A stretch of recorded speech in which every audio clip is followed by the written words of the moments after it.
નમસ્કાર મિત્રો, વિડીયોમાં તમારું સ્વાગત છે। જી હા મિત્રો, અત્યારે હાલ મોટા અને મહત્વના સમાચાર સામે આવી રહ્યા છે। તો મિત્રો, સમાચારમાં વાત કરીએ તો ભાવનગરના ભીખડા ગામમાં પ્રેમ સંબંધના વિરોધમાં ઓનર ક્લિનિકની ચોંકાવનારી ઘટના સામે આવી છે, જ્યાં એક દીકરીના તેના જ માતા પિતા અને પુત્ર સાથે મળીને ઘરમાં મોતને ઘાટ ઉતારીને બાદમાં પુરાવાના નાશ કરવા અને લાશને ખાલી ચેક ડેમમાં ફેંકી દીધી હતી। જી હા મિત્રો, અત્યારે હાલ મોટા અને મહત્વના સમાચાર સામે આવી રહ્યા છે।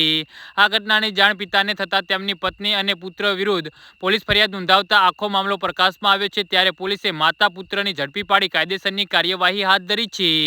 જી હા મિત્રો, જેમાં ભીખડા ગામે રહેતા અને વ્યવસાય મજૂરી કામ કરતા હિંમતભાઈ સરવૈયાએ એક પોલીસ ફરિયાદ નોંધાવી છે, જેમાં જણાવ્યું છે કે તેમની 22 વર્ષીય પુત્રી પારુલ 1 વર્ષ પહેલા પોતાના મોબાઈલ ફોનમાં ઇન્સ્ટાગ્રામ પર સિયોરના એક વિવેક નામના છોકરા સાથે વાત કરતી હતી। જી હા મિત્રો, અત્યારે હાલ મોટા અને ચોંકાવનારા સમાચાર સામે આવી રહ્યા છે।